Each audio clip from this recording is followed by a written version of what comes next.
Já tem conversa preparada ou não? Ou vai ser de improviso? Estou vendo muitos papéis. Ah, bom, então é mais fácil. Então quem vai começar?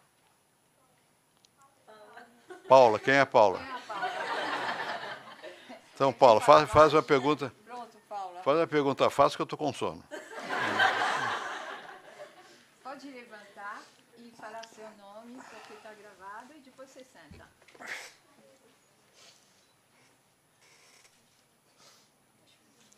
Pelo jeito é complicada. Está chorando? Mas eu não enxergo. Pode falar que eu não enxergo. Não se preocupe. Boa tarde, desculpa. Meu nome é Paula, eu tenho 16 anos. Estou no terceiro ano do ensino médio. E eu queria perguntar para o senhor que nos últimos meses aqui no Brasil ocorreram grandes manifestações e que a princípio eram em prol do passe livre e que depois acabaram se convertendo em uma revolta contra o sistema. E diferentemente da direta já, o povo não queria a presença de bandeiras políticas durante os protestos. E eu queria saber como pode se classificar o grau de representatividade dos partidos, sendo que eles são formados para representar o povo no sistema, e se o povo não está querendo que eles participem, para que eles estão servindo ultimamente? Bom, esse processo que você viu aqui no Brasil está ocorrendo em muitas partes do mundo, não é? Não é uma coisa específica do Brasil. Por quê? Porque você teve uma grande transformação nos modos de comunicação, nos meios de comunicação, que é a internet, e que permite que as pessoas se manifestem sem passar por organizações e instituições. E permite a convocação de manifestações espontâneas, né? Que não surjam de um partido, de uma organização e tal. Surge de uma inquietação, né? E isso está acontecendo em várias partes do mundo.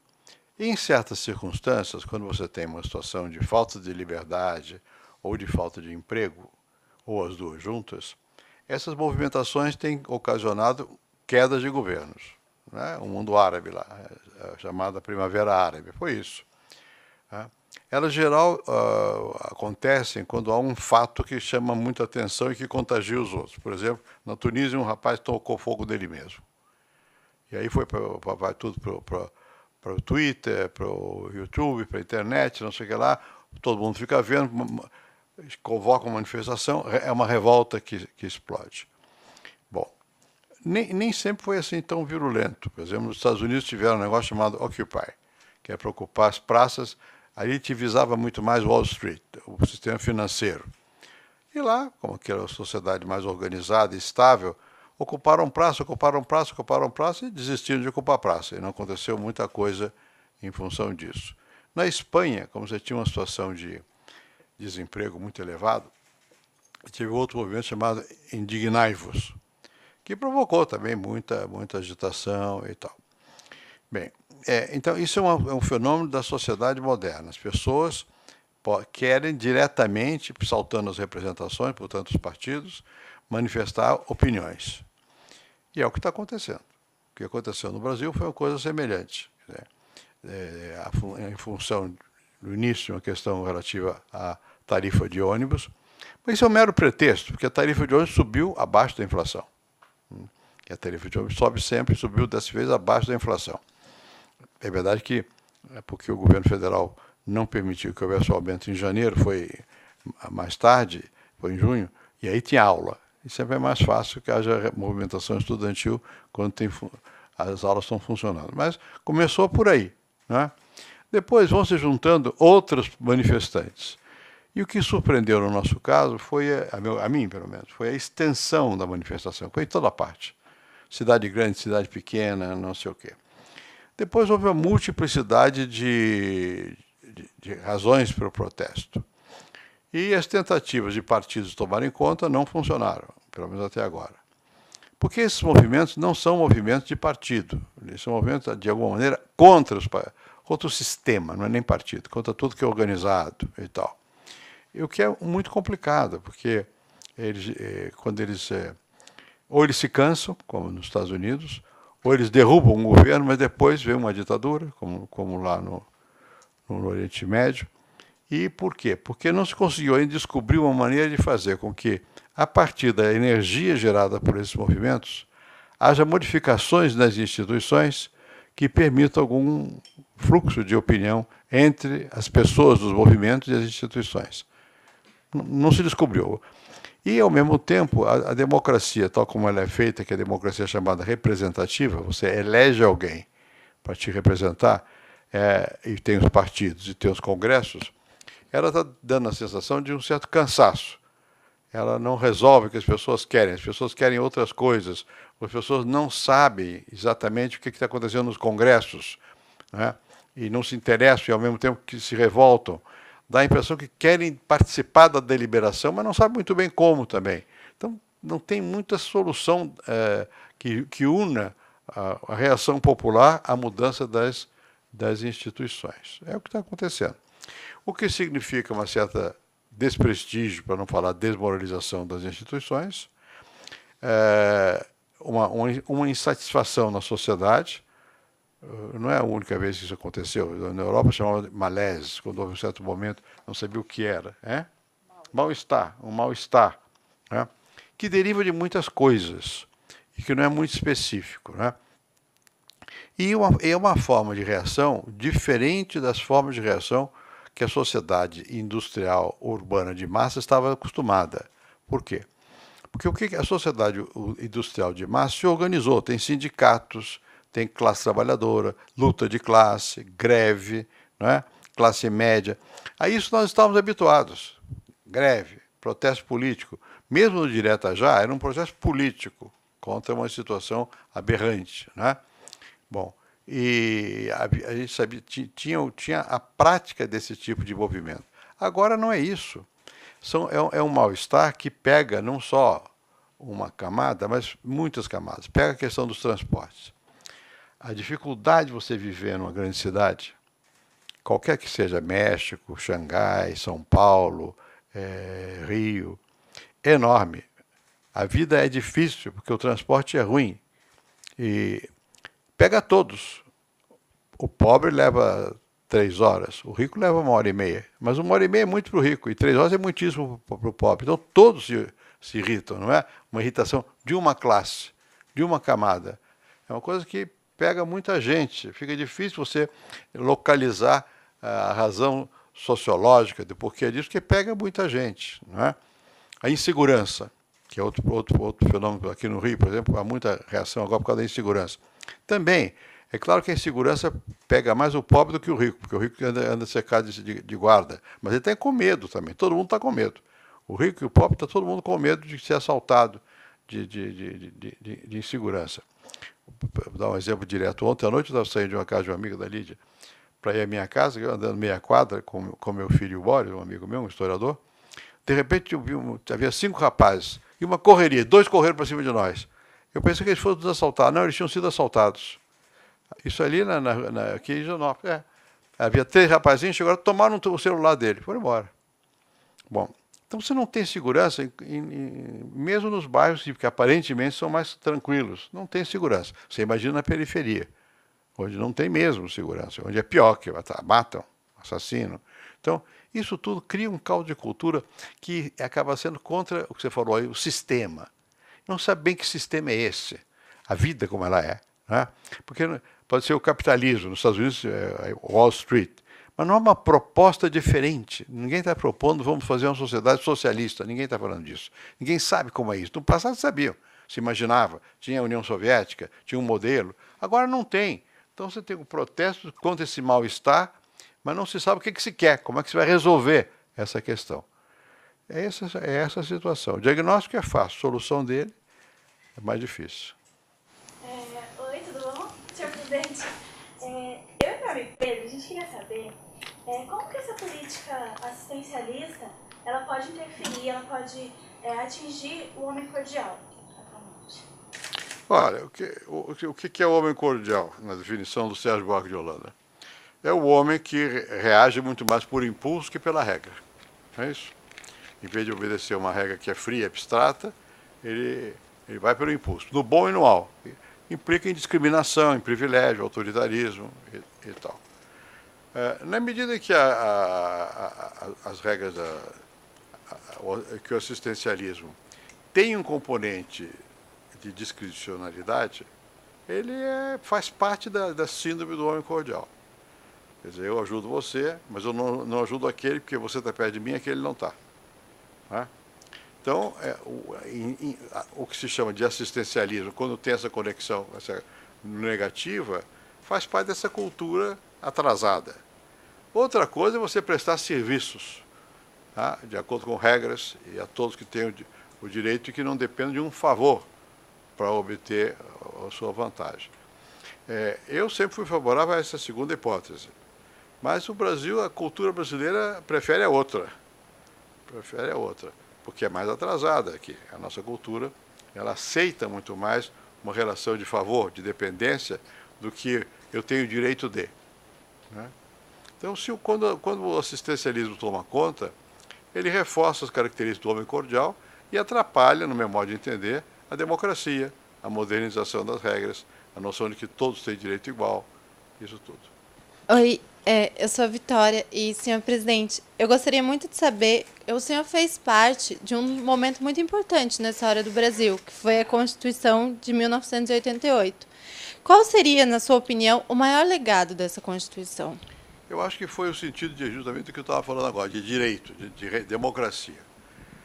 A Constituição foi feita depois de vários anos de regime autoritário. Então, o que ela tem de fundamental é que ela assegura direitos. Né?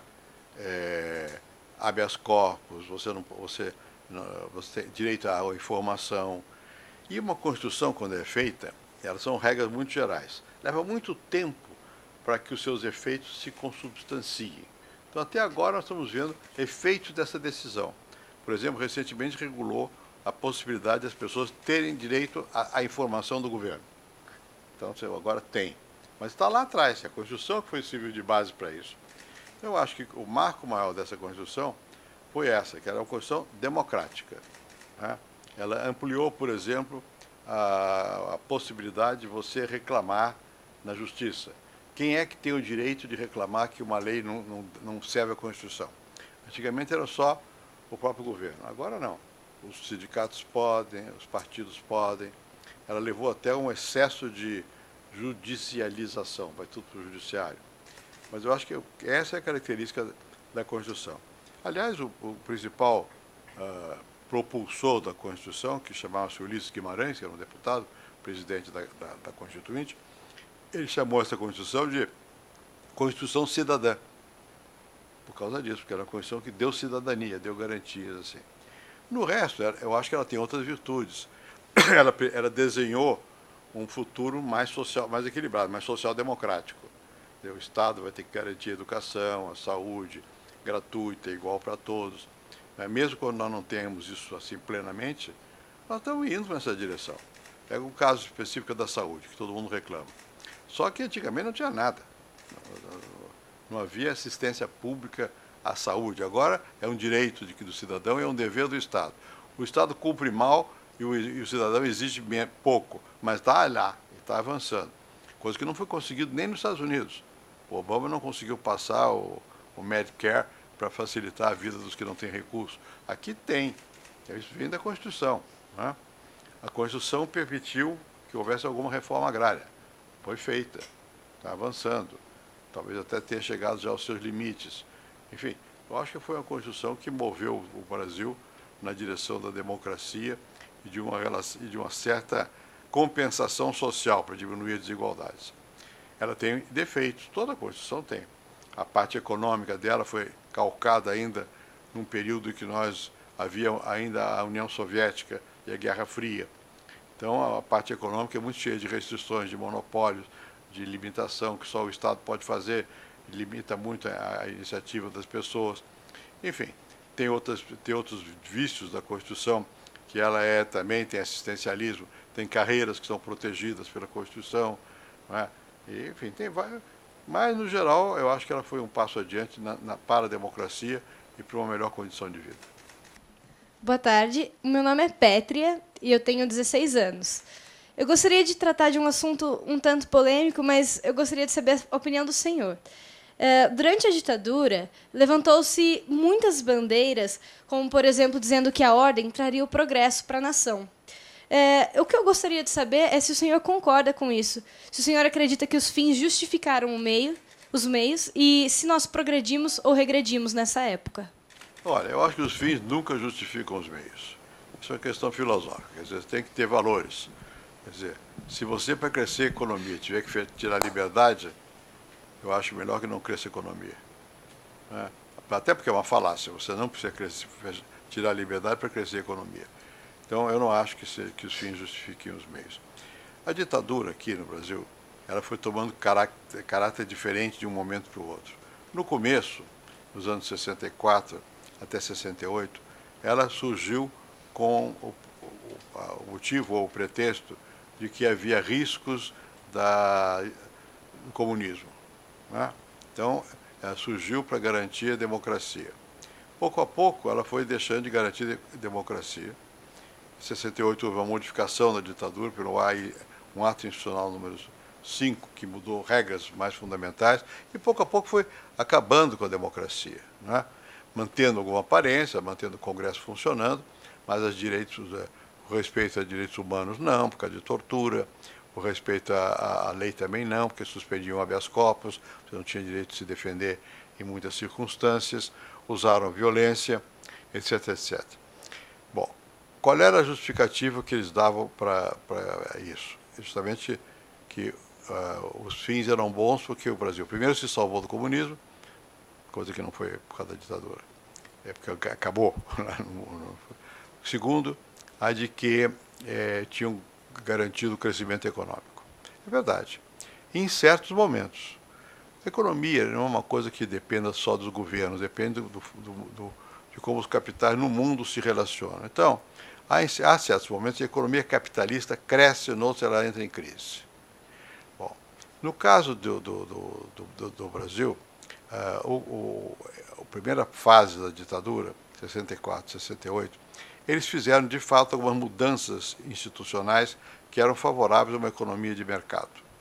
Depois, o que aconteceu? Depois vieram generais mais duros, Costa e Silva, o Médici e tal, que coincidiu com, uma certa fase, com a expansão da economia mundial. Aí a economia do Brasil cresceu a taxa de 8%, 9% ao ano. Isso teve efeitos positivos na economia. Porém, o salário não cresceu, o acesso aos bens produzidos pela sociedade não aumentou, educação, saúde. Está um livrinho de uma instituição em que eu trabalhava, chamada SEBRAP, eu sou coautor do livro, que se chama São Paulo, Crescimento e Pobreza. O livro foi feito a pedido do cardeal de São Paulo da época, Dom Paulo Evaristo Arns, para discutir o que estava acontecendo. E qual era a tese do livrinho? Olha, está crescendo a economia, mas tudo que é social está parado. Então, eu não acho que a ditadura pudesse usar esse argumento, porque nem no social eles avançaram. Avançaram na economia, até que houve a crise do petróleo. E aí, fosse ditadura ou não, a crise do petróleo afetaria a todos. Houve uma em 78, outra em 82. O Brasil parou de crescer. E a década de 80 foi praticamente perdida em termos de economia. Não foi perdida em termos de democracia, porque a Constituição foi feita nos anos 80. Né? Enfim, então a gente não deve misturar o êxito econômico com o regime político. Você pode ter êxito econômico e regime político fechado ou aberto. A Rússia cresceu muito, a China cresceu muito, mas o regime é fechado. Cuba não cresceu e o regime é fechado. Quer dizer, há muitas outras variáveis que interferem no crescimento ou não, e há uma certa independência entre os fatores que levam a economia a crescer e os fatores que levam a sociedade a amadurecer, a melhorar, a se democratizar. Deixa eu dar um outro exemplo. Depois da redemocratização, especificamente depois que a Constituição foi aprovada em 88, houve uma eleição. Para essa eleição ganhou o presidente Collor, que sofreu impeachment por outras razões. Ele tentou ajustar a economia do Brasil ao mundo, mas não foi muito feliz e tal. Depois veio o presidente Itamar, depois eu, depois o Lula, depois a Dilma. Muito bem. O que aconteceu? Dado que a Constituição garantia a democracia, a sociedade passou a exigir mais. Então, todos esses governos tiveram que progressivamente ir atendendo à educação, à saúde, à reforma agrária, os direitos das pessoas, quase que independentemente da vontade dos governantes. Às vezes pode avançar mais, menos, dependendo da economia, às vezes da competência, mas o conjunto é a pressão da própria sociedade, porque está aberta a sociedade, porque tem liberdade, porque tem democracia, que faz isso. Então, dali para diante, o Brasil não cresceu nunca mais nas mesmas taxas que cresceu nos anos 70 com a ditadura. Com a ditadura, a taxa de crescimento do Brasil foi de mais ou menos de 7% ao ano, em média, consistentemente. No período do Collor, não dá nem para contar que subiu e desceu. Depois que veio o Itamar e eu, quando você faz a média, não chega, o máximo em cada quatriênio foi 2,7% de crescimento. Quando chegou o Lula foi 3,8%. Agora com a Dilma é 2,2%. Quer dizer, o desempenho econômico não é extraordinário, mas o social é.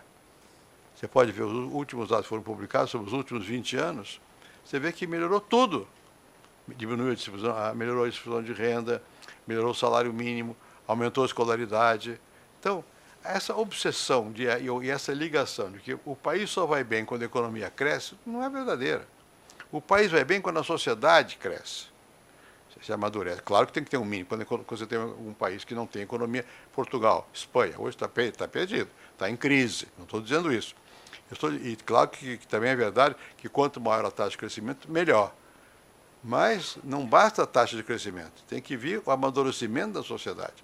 Tem que haver menos corrupção, tem que haver mais partido organizado. Agora, por exemplo, esse ano a economia está crescendo pouco, mas o problema maior não é o que a economia está crescendo pouco, é a corrupção, é a incompetência de resolver problemas fundamentais, os partidos que estão perdidos, muito divididos, a falta de rumo.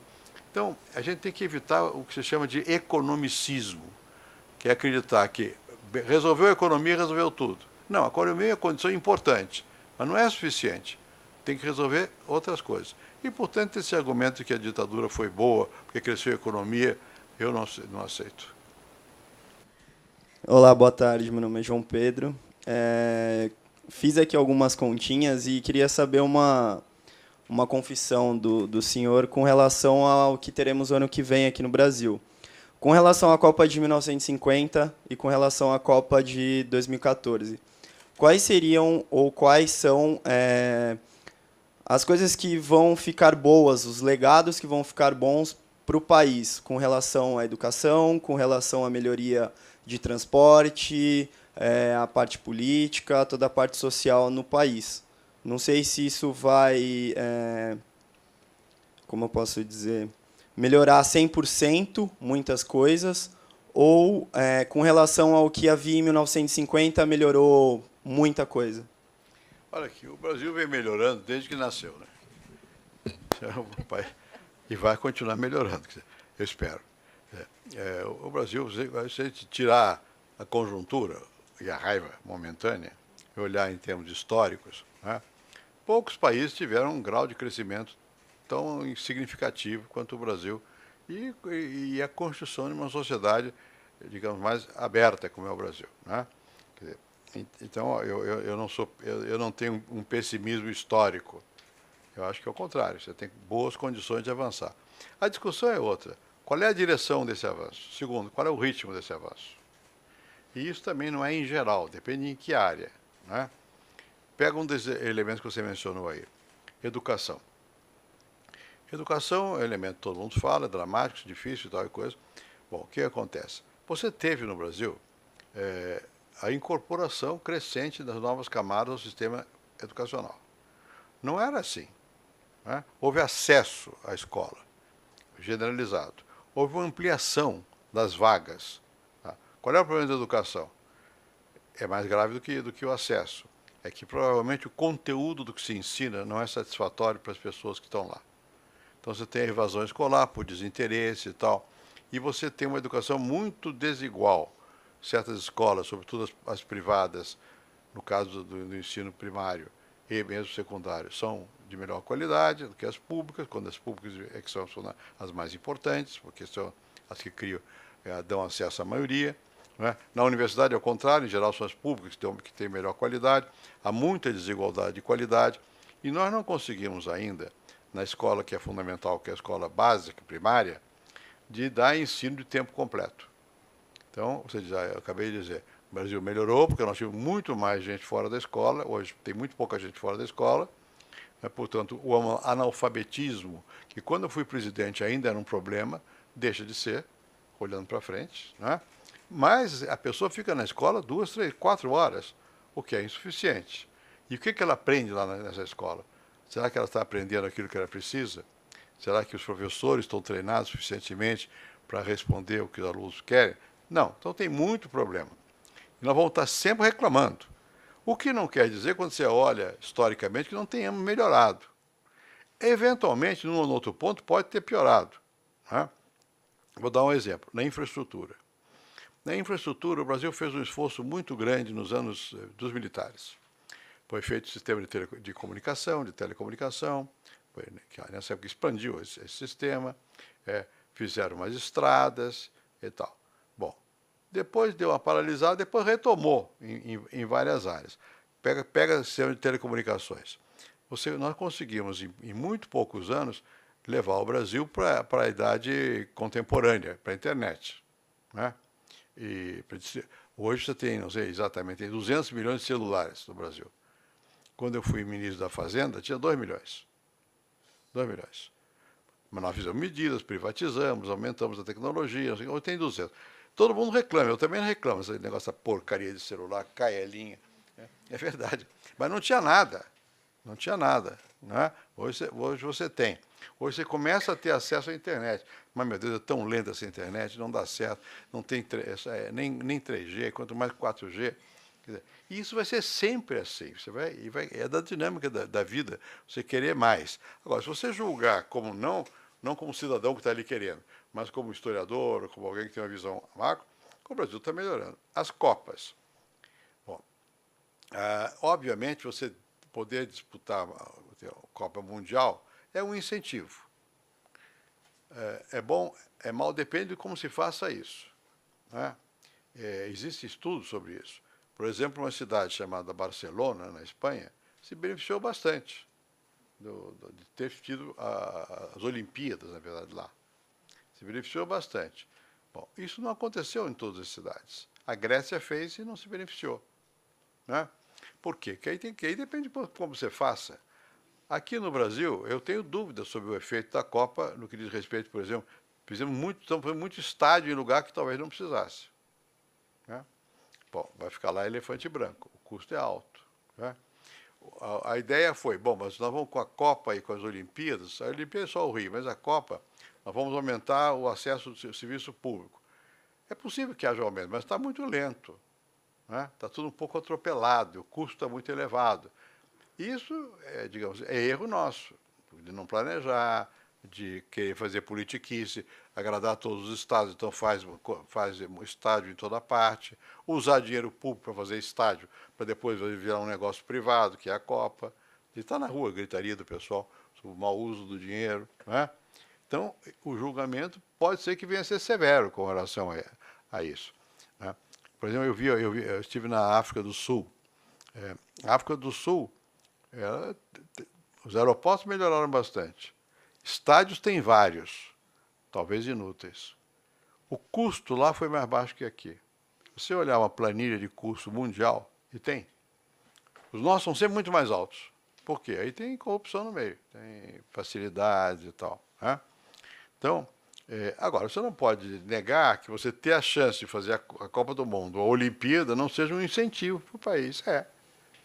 Uns aproveitam melhor, outros aproveitam pior. No caso nosso, eu estou ainda na dúvida se vai ser bom ou vai ser mal. Recentemente, a revista The Economist, ela divulgou uma charge na capa dela, em que ela mostra os BRICS, atletas representando os BRICS, afundando, certo? E também, recentemente, a empresa especializada, ela divulgou que, pela primeira vez em alguns anos, as economias avançadas vão liderar o crescimento econômico mundial, mesmo com essa crise que nós estamos acontecendo.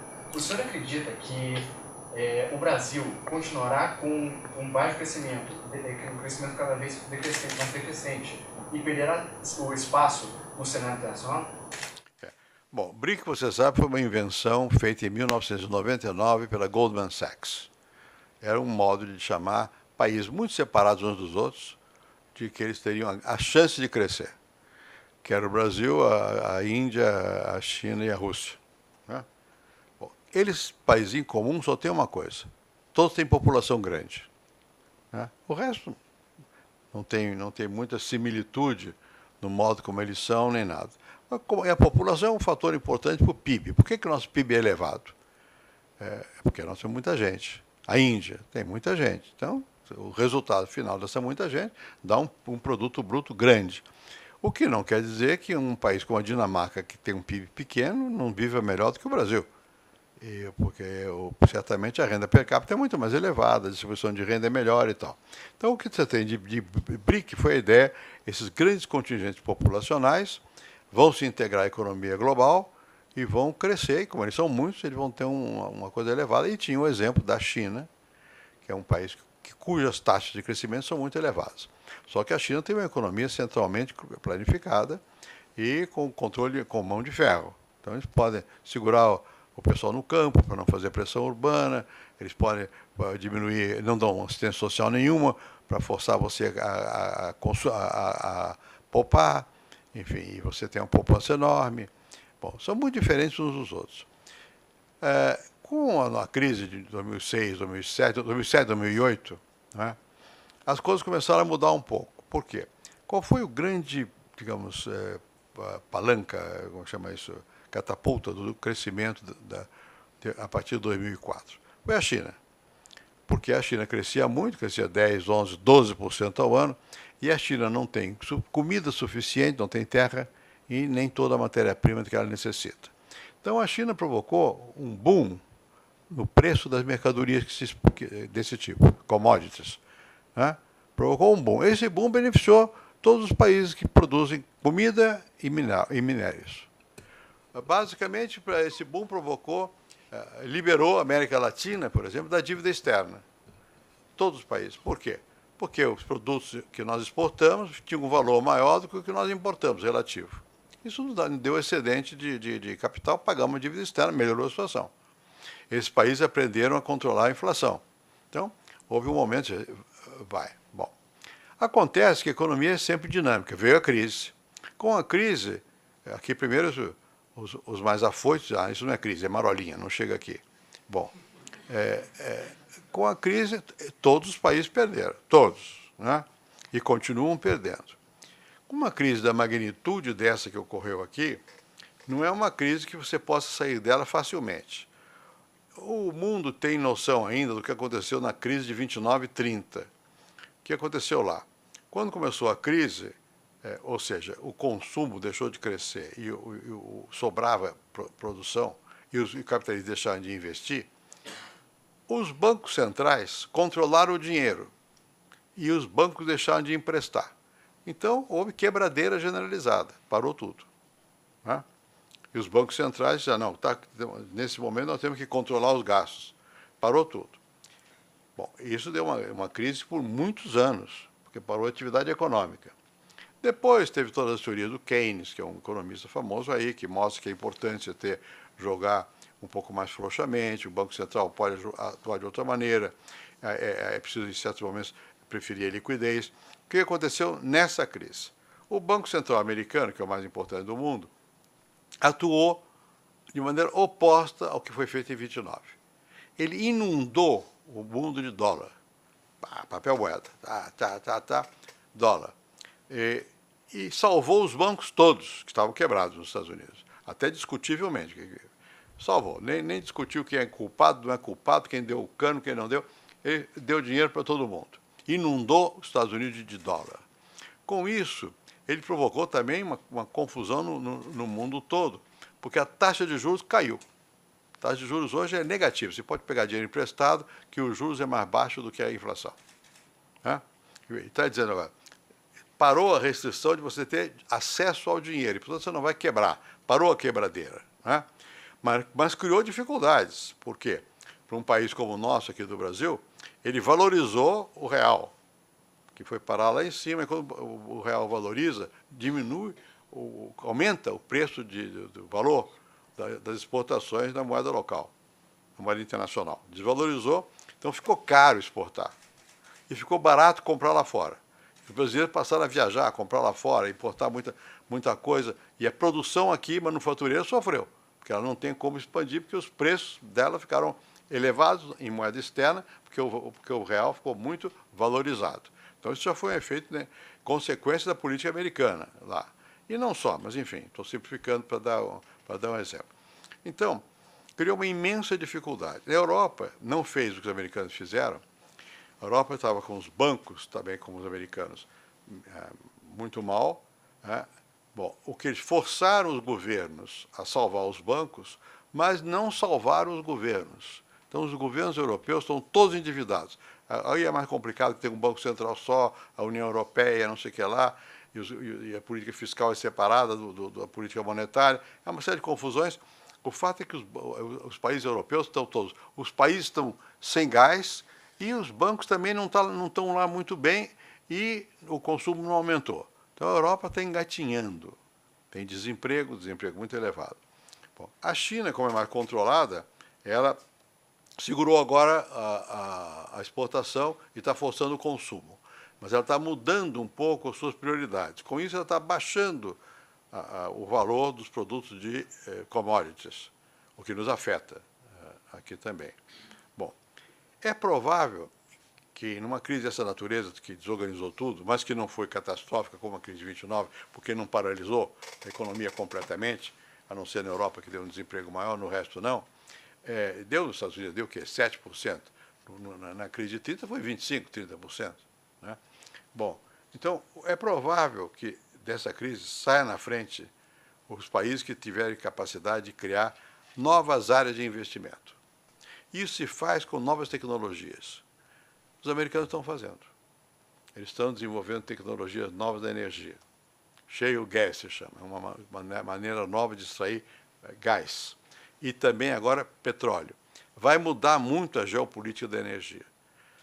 E isso vai baratear a produção nos Estados Unidos.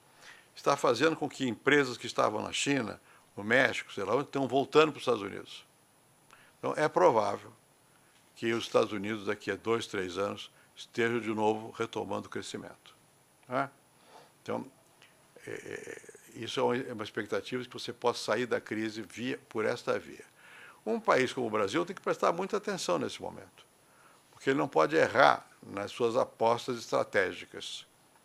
Se ele achar que os Estados Unidos vão cair, que os Estados Unidos subirem, e se ele fizer suas apostas no mundo árabe, por exemplo, ou na África, ou mesmo na China, pode ser que o Brasil não engate no futuro. Né? Então, depende de... Política é isso. Política não tem determinação, não tem regra. Depende de você ter capacidade de perceber a situação, dar o objetivo e ter força para ir para aquela direção. Depende de como nós vamos reagir para saber que chance nós vamos ter de retomar formas consistentes de crescimento econômico. É possível? É possível.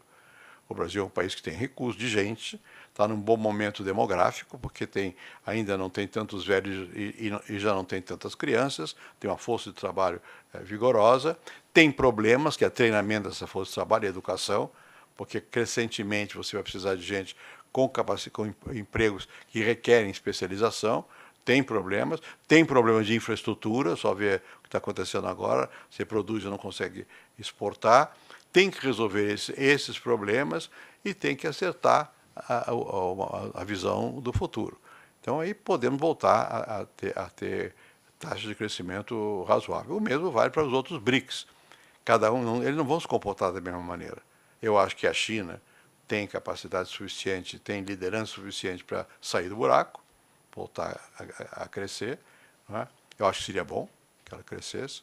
E acho que já a Rússia é diferente. A Rússia é um país que virou hoje basicamente dependente de ouro e petróleo e energia.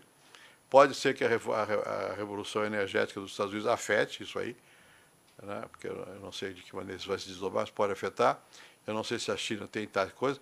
E a Índia, eu tenho mais dificuldade de entender a Índia, É um país muito difícil de entender, mas ela também tem possibilidades, como o Brasil, com até algumas vantagens, porque ela tem setores de sofisticação tecnológica que nós não temos.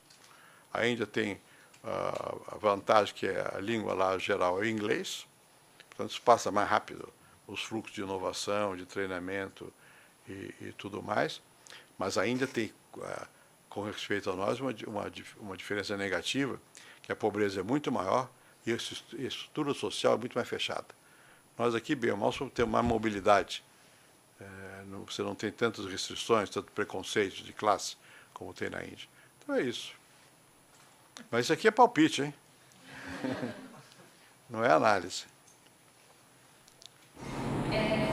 Eu gostaria de saber como foi para o senhor, como sociólogo, se transformar num presidente da República. Como foi aplicar na prática as teorias que o senhor tinha em relação à sociedade? Foi rezando muito. Eu queria ser papa, não deu certo. Eu virei presidente. Não, isso veja o seguinte, presidente da República não é uma coisa que uma pessoa normal deva se propor a ser. Porque isso acontece. Não é uma coisa que você possa dizer, eu quero ser. Isso acontece. Eu não tinha por que ser. Não é? Eu tinha por que ser sociólogo, porque eu estudei. Não é? Agora, por que ser presidente? Isso depende de circunstâncias que são muito variáveis e tal.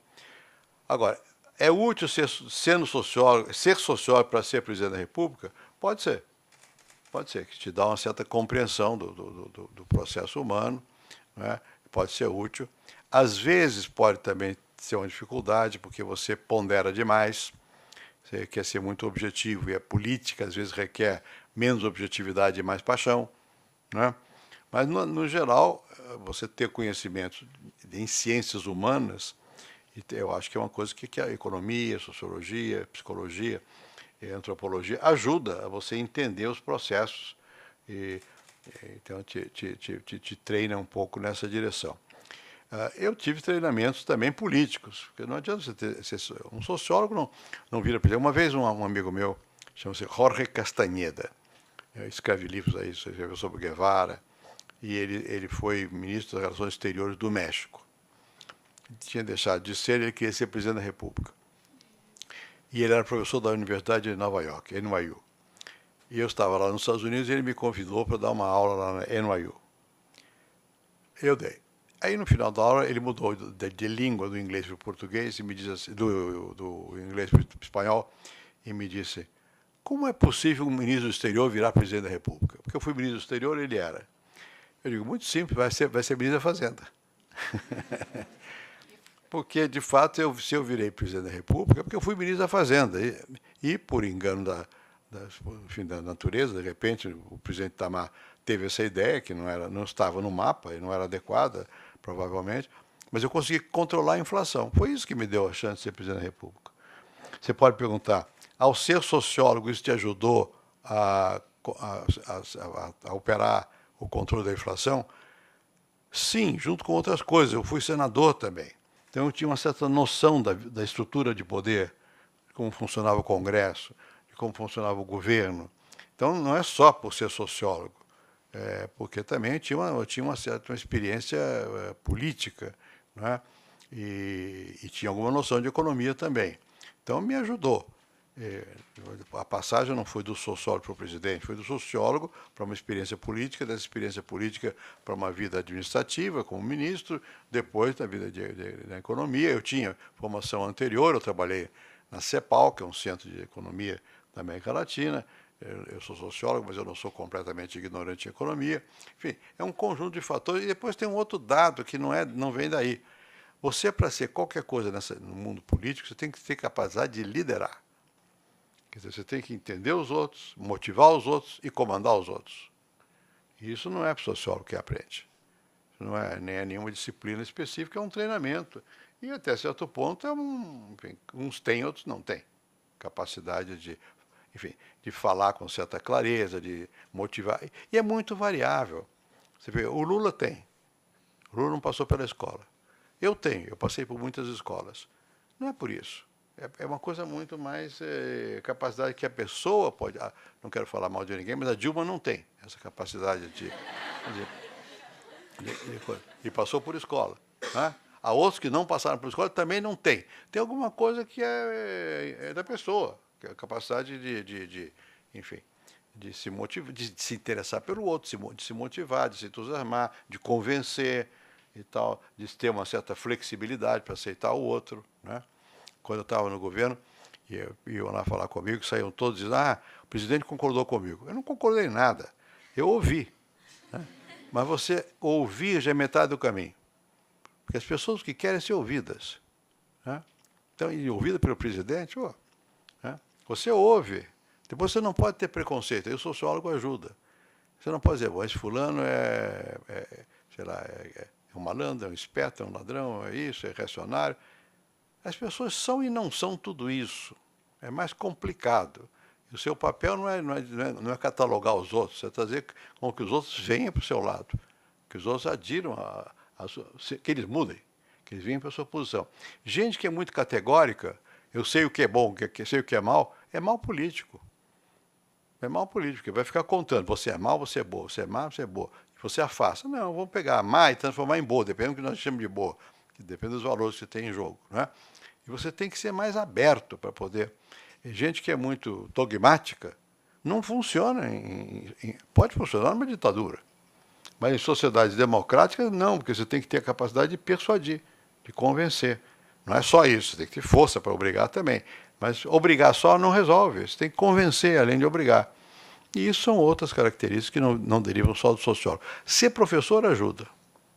Ajuda. É uma das maneiras que eu acho que ajuda você, porque você aprende a se expressar de uma maneira que o outro entenda. E isso é fundamental. Você não pode ser líder político e falar uma coisa que a outra não entenda. Quando eu comecei a gostar de política, os meus adversários, geralmente são outros intelectuais. Diziam, não, mas esse é o intelectual, esse não vai poder convencer povo nenhum, porque não fala de uma maneira que o povo não entende, é pedante, e sabe mais francês que português, que eu nunca soube francês nenhum, mas era esse o que eu usava. E eu nunca fui assim, porque eu fui sociólogo de campo, comecei trabalhando com um negro, nas favelas. Então eu sei, eu não mudo meu modo de ser. Mas eu sou de um jeito tal que não vou agredir o outro por eu ser diferente dele. E também não vou tomar a diferença dele para comigo como se fosse uma inferioridade dele. É uma diferença, não é uma inferioridade. Isso você, como sociólogo, aprende a lidar. Tira um pouco, enfim, essa viseira dogmática de que você já sabe tudo, não sei o quê. Enfim, tem muitos caminhos para vocês chegarem lá. Não os aconselho, não vale a pena. É muito sofrido. Oi, boa tarde. Em relação à corrupção no Brasil, eu gostaria de saber do senhor a visão que o senhor tinha durante o seu governo e essa visão hoje. Trata-se de um fenômeno nacional relacionado somente à política ou a uma característica peculiar mesmo do cidadão brasileiro? E eu queria relacionar isso também com a Copa, com os gastos e etc. Veja, a corrupção, a transgressão é um fenômeno universal. Né? Tentativas de certas pessoas de sair da regra. E algumas da corrupção, outras de outras maneiras, mas há sempre isso aí. As sociedades têm que se defender disso aí. Essa defesa tem dois lados. Um é de exemplo e o outro é punição. Não tem que coibir. Não pode, não pode. Você vai acabar com a corrupção? Provavelmente não. Porque sempre haverá algum mais audacioso ou uma situação que se abre de tal maneira que a pessoa vai querer tirar uma vantagem. No limite, é um problema de comportamento ético, é pessoal. Certo? Porque as possibilidades de você ganhar dinheiro no mundo capitalista e você tendo poder e informação são infinitas. Você não ganha porque ou você dentro de você se segura, ou você ganha. E ganha sem que os outros saibam. A corrupção que aparece é quando é descoberta. Mas deixa eu dar um exemplo que não é verdadeiro. Fundo de pensão. Fundo de pensão manobram bilhões de reais. Quem opera lá, no fundo de pensão, que é da ordem, vende, compra, mandar vender um pouco mais abaixo do que devia ou um pouco mais acima dá uma diferença brutal. Isso é no mercado. Então, ele pode ter feito aquilo porque de boa fé, ou pode ser porque ele combinou com alguém e vai ganhar a diferença. Nunca ninguém vai saber. Porque são tantas operações simultâneas E você não pode nem responsabilizar, porque ele vai dizer, não, eu achei que o preço era bom, vendi. E vendeu antes da hora. Então, sempre pode, né? Então, portanto, há um lado da questão que é muito difícil, porque é pessoal, é foro íntimo. Você tem que ter lá dentro de você a trava de não fazer. Bom, mas você não pode confiar nisso. Você tem que ter mecanismos na sociedade que dificultem e que, tendo feito, seja punido, né? Bom, haverá sempre alguns casos de corrupção, há sempre no mundo todo. E há momentos em que a corrupção aumenta ou que a sociedade toma mais conhecimento dela, né? Nos Estados Unidos houve um momento, quando houve a lei seca, onde aumentou muito o gangsterismo, né? Se você for olhar o que aconteceu nas obras públicas da cidade de Nova York, é corrupção atrás de corrupção. E ligado também com tudo aquilo que tinha a ver com a lei seca, os Tammany Hall, que chamava as casas como é que chama? As câmaras municipais eram um foco de corrupção, os boss dos partidos políticos estavam ligados à corrupção. Bom, isso, com a justiça e com botar na cadeia, isso foi acabando. Não acabou inteiramente, mas você vai aos Estados Unidos, sempre tem um governador na cadeia, tem um milionário na cadeia. Tem que ter punição. No nosso caso, por causa do homem cordial e por outras razões mais, as regras não são aplicadas. Então a sociedade, a cultura nossa, nós somos tolerantes além do limite com a transgressão, não é? Então, não é só o sistema judiciário é complicado, porque você tem muitos recursos e não sei o que lá. Você tem corrupção efetiva que você paga para poder te roubar uma parte do seu processo, sei lá o que. Tem, né? Mas você tem, além do mais, uma espécie de leniência da sociedade, que mesmo sabendo que a pessoa é corrupta, é bem recebida. Não quero entrar em casos efetivos, mas é bem recebida. A sociedade raramente se manifesta de uma maneira negativa. A gente aceita isso. É cultura. Então, aqui, para melhorar a corrupção, você vai levar tempo, né? Você precisa de exemplaridade, porque quando os de cima abrem a guarda, os de baixo não tem jeito de segurar, né? Você vai precisar de lei, vai precisar de botar na cadeia. Ninguém gosta de ver o outro na cadeia, eu pelo menos não gosto, mas não tem jeito. Quer dizer, tem que haver um certo enrijecimento dessa matéria e vai ser preciso que a própria sociedade fique mais rígida. Não aceite a corrupção. Começa na cola no colégio. Dá cola para o outro. Começa aí, que é uma coisa que, não sei quão generalizada é, mas existe, mas é a mesma coisa. Eu estou realmente corrompendo. Pode ser que não seja por dinheiro, não é, em geral, mas está corrompendo, não é? E por aí vai, quer dizer, é uma mudança. Bom, terá piorado? Depende do momento. Quando você tem uma expansão do capitalismo, em geral piora, porque as oportunidades de negócio surgem muito, não é? Surgem muito. E o sistema capitalista é um sistema que tende a buscar concentração. Estão discutindo agora aí cartéis. Tudo é cartel. Não penso que eles tendem naturalmente a cartelizar. No caso dessas empresas de fornecimento pesado de material elétrico, de trem, não sei o que, são 5, 6 no mundo. São 5 ou 6, é quase impossível impedir que elas se entendam. É ruim, não deve deixar. Mas é quase porque elas se entendem. É cartelismo. Quantas empreiteiras tem no Brasil, de fato? Meia dúzia. Se entendem. É contra a regra. Se entendem. Então, já tem que lutar contra isso também, que é uma tendência natural do sistema de concentrar. E concentrar para quê? Pega a Copa. Vou dar um caso concreto. Uma conhecida minha, brasileira, casada com um americano, mora nos Estados Unidos, trabalha no escritório de construção esportiva. Veio para o Brasil. E veio para o Brasil ainda quando estavam discutindo se o São Paulo ia ser reformado ou não. Abriu o escritório aqui. Passou um ano, ela me procurou e disse, olha, eu vou embora. Porque eu não entro. Eu não consigo entrar em nada. Porque eu não tenho os caminhos para entrar. E ela me disse, olha, os preços, nós trabalhamos no mundo todo. A gente sabe quanto custa a obra. Aqui é o dobro. Aqui é o dobro. A sociedade aceita. O governo aceita. Né? E vai atrasar tudo. Então, quando está muito atrasado, vale tudo. Porque aí você cria uma regra que não tem mais... Tem que fazer.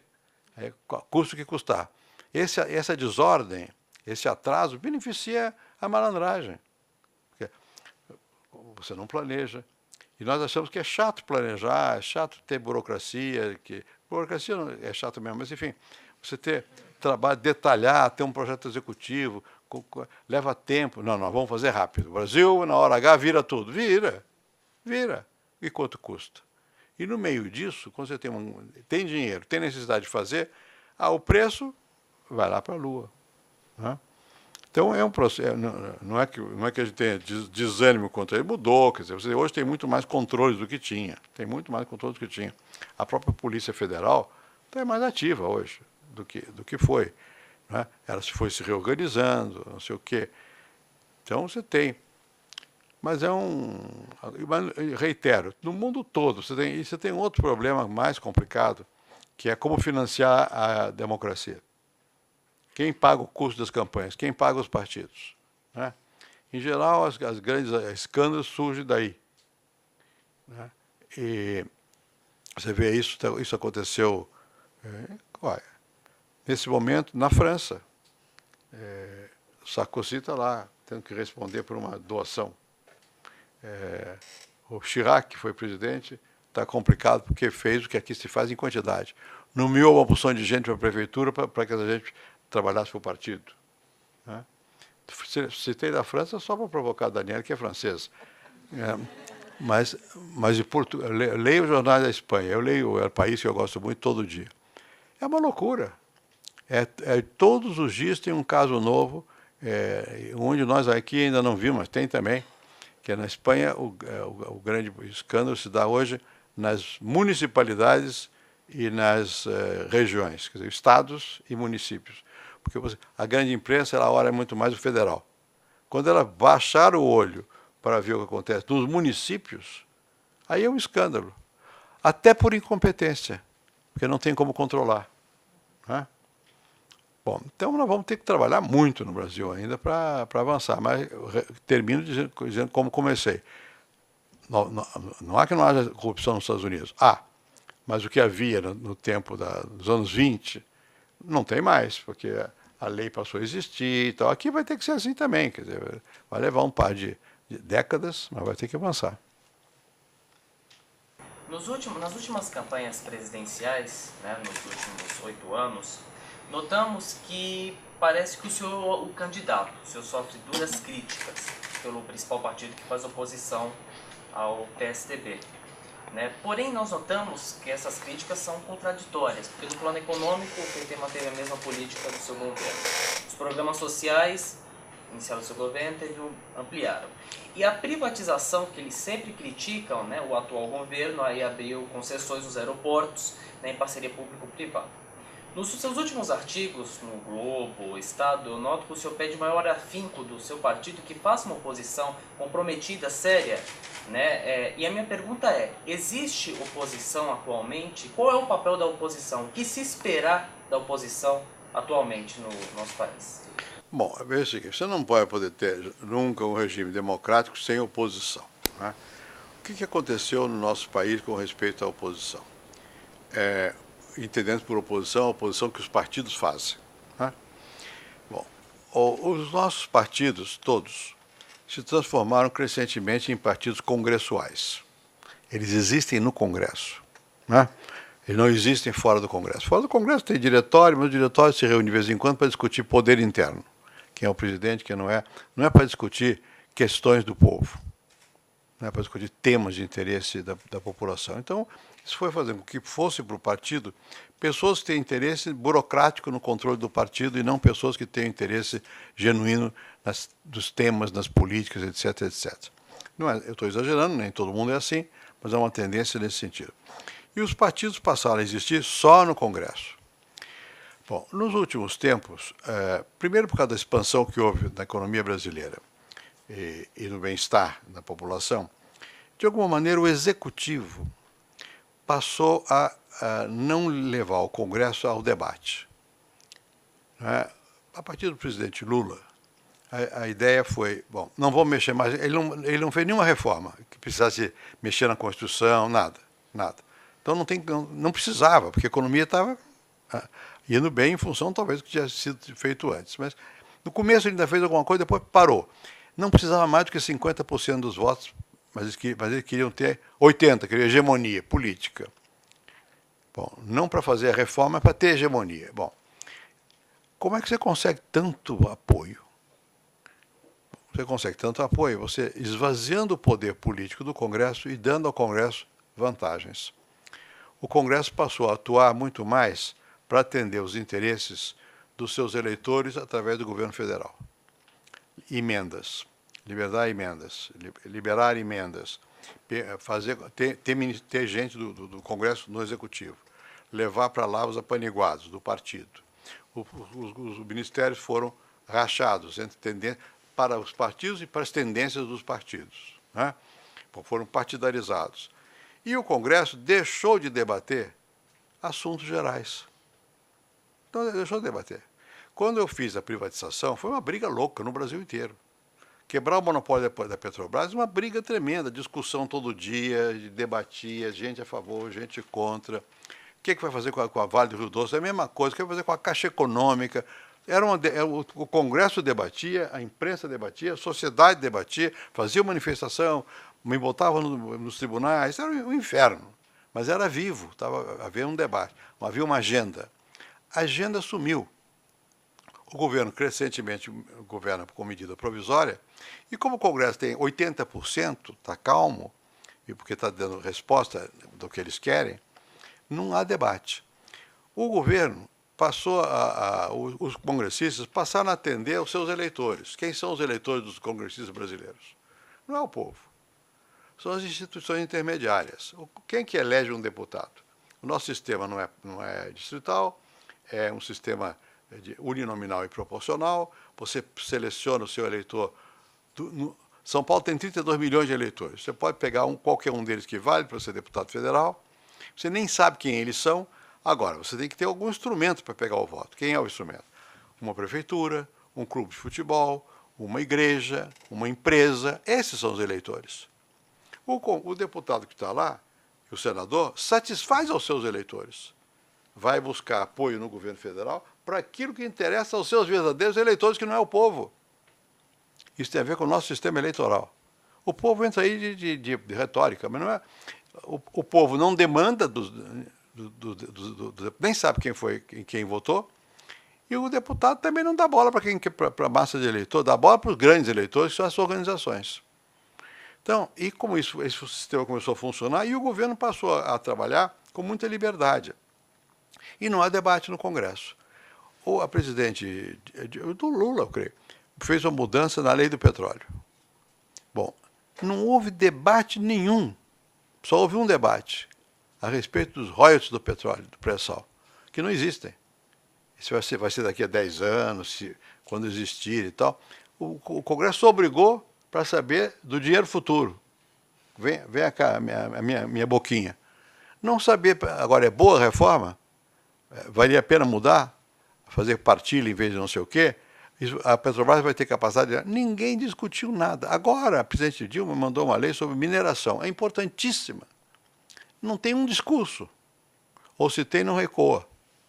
Não recua. Então, houve um encolhimento da agenda política do Brasil. É um momento de despolitização. E isso é o que ajuda também a desmoralização do Congresso. O povo percebe, para que ele serve? Para ter automóvel? Para ter aviãozinho? Para viajar? Para ter assessor? E o resto, eles não fazem?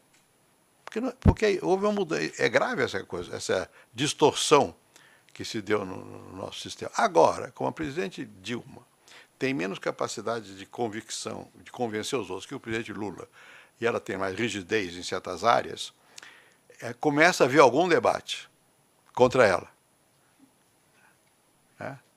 Nem sempre ela está errada. Às vezes está na forma de fazer, mas às vezes o objetivo é certo, mas é contra ela.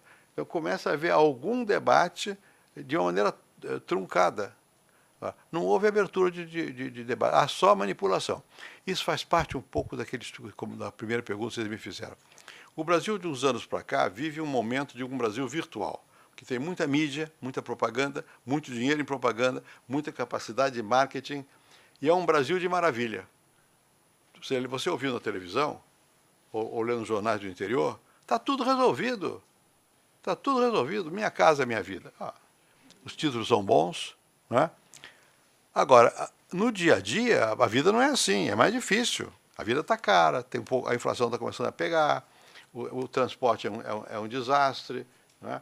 E, enfim, a educação não aceita, eu vou para a saúde, não é bom. Então, a maneira pedante de dizer o que eu vou dizer é chamar assim, dissonância cognitiva.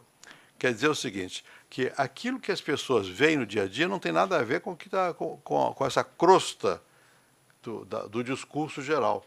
De repente leva um susto, e aí fica irritado, quebra o encanto, né? Tomara que essa quebra de encanto resulte numa volta à realidade, e que, de fato, os partidos entendam qual é a sua função como oposição. E que entender que fazer função como oposição não é receber um favor do governo, mas é falar, e falar na rua. Quer dizer, não é na rua, literalmente, mas buscar a sociedade para debater, para discutir. É isso. Bom, eu vou ter que pedir licença a vocês, porque, dada a minha avançada idade, já falei muito, daqui a pouco eu caio. E eu tenho uma agenda pesada ainda hoje aí. Estou liberado? Tá liberado. Muito obrigado.